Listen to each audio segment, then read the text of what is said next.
একটু বলবেন যে মাকরুটা আপনি কোথায় পেলেন? এটা হানাফিদের সর্বসম্মত মত। হানাফিদের সর্বসম্মত মত যে মেয়েদের মসজিদে গিয়ে নামাজ পড়াটা মাকরু। জামাতে হজের সময় ওটা ভিন্ন বিষয়। ওইটা ভিন্ন হজটা বিষয়। ফরজ। হজটা ফরজ এবং সেখানে নামাজ আদায় করা ওই সময় মেয়েরা জামাত আদায় করতে একেবারে ওরা করতে পারবে, কিন্তু পরে আর এমনিতে নরমালি আর পারবে না। পারবে না মানে বললাম তো নিরুৎসাহিত করা হয়েছে, তারা ঘরে পড়বে, ঘরে পড়াটাই উত্তম। এটা যদি মাকরু হইতো তাহলে কি হজের সময় এটা পড়াটা জায়েজ থাকতো? না, স্থানকাল ভেদে পার্থক্য আছে না। আপনি এখন তো আপনি আজকে আগামীকাল দুপুরে আপনি পানাহার করতে পারবেন, কিন্তু পহেলা রোজায় দুপুরে পানাহার করতে পারবেন? সেটা তো হারাম হয়ে যাবে না? তার মানে স্থানকাল পাত্র বেশে হুকুমটা ভিন্ন হবে না? হবে, কিন্তু যেটা হজে পারমিটেড, যেটা হজের মাঠে পারমিটেড, সেটা আর পৃথিবীর কোথাও মাকরু হতে পারে? ছেলে এবং মেয়ের জন্য সমান। ততক্ষণ পর্যন্ত মেয়েকে আলাদা করা যাবে না যতক্ষণ না স্পেশালি আল্লাহর নবী মেয়েদের বিষয়ে কোনো হুকুম এবং আহকাম এবং আল্লাহ সুবহানাহু ওয়া তাআলা মেয়েদের বিষয়ে কোনো হুকুম এবং আহকাম আলাদা না করে দিচ্ছে। তাহলে আলাদা করতে চাইলে আলাদা করার প্রমাণ থাকতে হবে, এক হওয়ার প্রমাণ লাগবে না।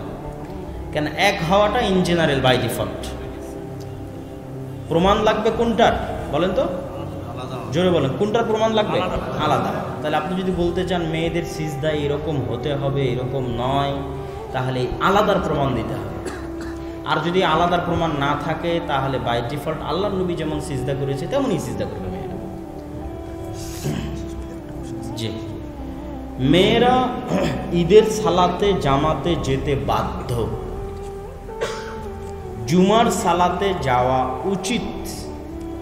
স্বাভাবিক 5 ওয়াক্ত সালাত একাকী বাড়িতে পড়াই উত্তম। জুমার সালাত যাওয়া উচিত কেন? জুমার সালাতে দ্বীনের জ্ঞান পাওয়া যায়। এমনিতেই মেয়েদের দ্বীনের জ্ঞান অর্জনের রাস্তা সংকুচিত, সংকীর্ণ। তো সপ্তাহে একদিন ইমাম সাহেবের আলোচনা শুনলে দ্বীনের জ্ঞান অর্জনের রাস্তা তৈরি হয়। ফলত দ্বীনের জ্ঞান অর্জনের জন্য সপ্তাহে একদিন জুমার এই সালাতে মসজিদে যাওয়া উচিত। আল্লাহর নবীর যুগে 5 ওয়াক্ত সালাতেও মেয়েরা মসজিদে যেত। আর ঈদের সালাতে যাওয়া জরুরি কেন? আল্লাহর নবীর আদেশ তাই। আল্লাহর নবী আদেশ দিতে দিতে দিতে দিতে এই পর্যন্ত বলেছেন, যার কাপড় নাই সে আরেকজনের কাপড় ধার করে নিয়ে ঈদের সালাতে যাবে, যে ঋতুবতী সেও ঈদের সালাতে যাবে, নামাজ না পড়ে আলাদা হয়ে বসে থাকবে। এত দূর পর্যন্ত আল্লাহর নবী। মসজিদে পুরুষ এবং মহিলা নামাজ আদায় করতে পারবে, তবে মাঝখানে পর্দা থাকবে। আপনি নতুন ফেতনা চালু করার দরকার কি? মহিলারা ঘরে আছে, ঘরে থাক। মহিলা যদি আবার মসজিদে আনেন, একসময় ওরা বলবে সমান অধিকার, ইমামতি আমরাও করব, তখন যাবেন কই? বোন, আপনি প্রশ্ন করলেন যে মহিলাদের মসজিদে সালাতের অনুমতি আছে কিনা। পবিত্র কোরআনে এমন কোন আয়াত নেই যেটা মহিলাদের মসজিদে সালাতকে নিষেধ করেছে। এছাড়াও এমন কোন সহিহ হাদিসও নেই যেখানে বলা হচ্ছে যে মহিলারা মসজিদে সালাত আদায় করতে যেতে পারবে না। সত্যি বলতে এমন অনেক সহিহ হাদিস আছে যেগুলো উল্টো কথা বলে। সহিহ বুখারীর 1 নম্বর খণ্ডে উল্লেখ আছে, শেষের হাদিসটা 832 নম্বর হাদিস, সালার বিভিন্ন বৈশিষ্ট্যের কিতাবে। আর অধ্যায় নম্বর হচ্ছে 84। বলা হচ্ছে, যখন তোমাদের স্ত্রীগণ তারা মসজিদে যেতে চায় তাদেরকে বাধা দিও না। মহিলাদের জন্য মসজিদে নামাজ পড়া জায়েজ, তবে ঘরে পড়া উত্তম। মহিলাদের জন্য নবী করিম সাল্লাল্লাহু আলাইহি ওয়াসাল্লাম তিনি মসজিদে নামাজের ব্যবস্থা করেছেন। সুবহানাল্লাহ বলেন। আল্লাহ রাব্বুল আলামিন মসজিদে হারামের ভেতরে তার বান্দীদের জন্য নামাজের কোনো নিষেধ করেন নাই। হাজার হাজার লক্ষ লক্ষ নারী আর পুরুষ একসাথে বাইতুল্লাহ শরীফ ঘুরতেছে, নামাজ পড়তেছে। আমাদের দেশেও আলহামদুলিল্লাহ মেয়েদের মসজিদে জামাতে নামাজ পড়ার ব্যবস্থা শুরু হয়ে গেছে, আলহামদুলিল্লাহ বলেন। বোনের প্রশ্নের উত্তরে আমি প্রথমে এই কথা বলবো যে হ্যাঁ, অবশ্যই আপনি মসজিদে সালাত আদায় করলে, নারীরা মসজিদে যে সালাত আদায় করলে সালাত হবে না কেন? নারীরা কি আল্লাহর বান্দা নন, বান্দি নন? অবশ্যই তারা আল্লাহর বান্দি। তবে মসজিদ থেকে ঘরে সালাত আদায় করা, নবী সাল্লাল্লাহু আলাইহি ওয়াসাল্লাম বললেন, লা তামনাউ ইমা আল্লাহি মাসাজিদাল্লাহ। আল্লাহর ঘর যদি মহিলারা যেতে চায় তা আল্লাহর বান্দীদেরকে নিষেধ করবে না।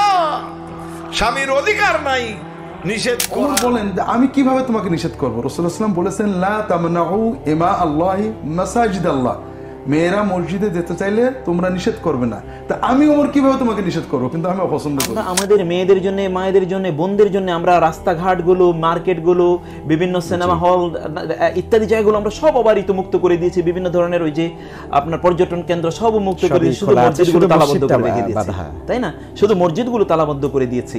এটা জাহেরি সিস্টেম, এটা যাতে কোনোভাবে না হয়। বুখারী শরীফের হাদিসে সে আয়েশা রাদিয়াল্লাহু তাআলা আনহা বলতেন, আমরা ফজরের নামাজে পর্যন্ত রাসূলের সাথে অংশগ্রহণ করতাম এবং ফজর পড়ে যখন ফিরে আসতাম আমাদেরকে মিনাল গালাসি অর্থাৎ অন্ধকারের কারণে কেউ আমাদেরকে চিনত না, অন্ধকারের কারণে চিন্ত না, ফজরের নামাজে পর্যন্ত তারা অংশগ্রহণ করেছেন। অতএব তাদেরকে অংশগ্রহণ করতে বাধা না দেয়া, এটি হচ্ছে অনেকের ধারণা মহিলাদের মসজিদে জামাতের জন্য আসা নিষেধ ফিতনার কারণে। এ কথা কি ঠিক? ফিতনায়, ব্যভিচারে, পর্নোগ্রাফিতে, বেহায়াপনায় গোটা সমাজ ডুবে গেছে, ঠিক না? গোটা সমাজ ডুবে আছে। আর ওনারা চিন্তা করে মসজিদে আসলে ফিতনা হবে। ফিতনা কি হইব? ফিতনার মধ্যে তো মাথারও উঁচু হয়ে আরো কয়েক হাত উঁচু ফিতনার সাগরের মধ্যে আমরা পুরোপুরি ডুবে আছি।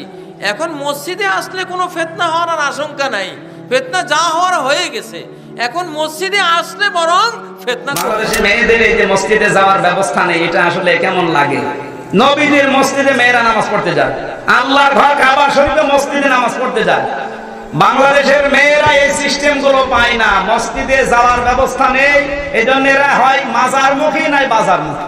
আব্দুল্লাহ রাদিয়াল্লাহু আনহু বলেছেন, হাদিস বর্ণনা করছেন, লা তামনাউ নিসাআকুমুল মাসাজিদ ইজাস্তাজান্না, মহিলারা যদি মসজিদে এসে সালাত পড়তে চায় তোমরা তাদেরকে বাধা দিও না। এই কথা শুনে ওমর রাদিয়াল্লাহু আনহু আব্দুল্লাহর ছেলে বেলাল বলছেন, ওয়াল্লাহি লা নামনাহুন্না, আল্লাহর কসম করে বলছি তাদেরকে মসজিদে ঢুকতে দেব না। এই দেখেন, ইবনে উমর বলা মাত্র তার ছেলে বেলাল বলছে তার ঢুকতে দেব না, ফিতনার যুগ, মসজিদ আসতে দেব না।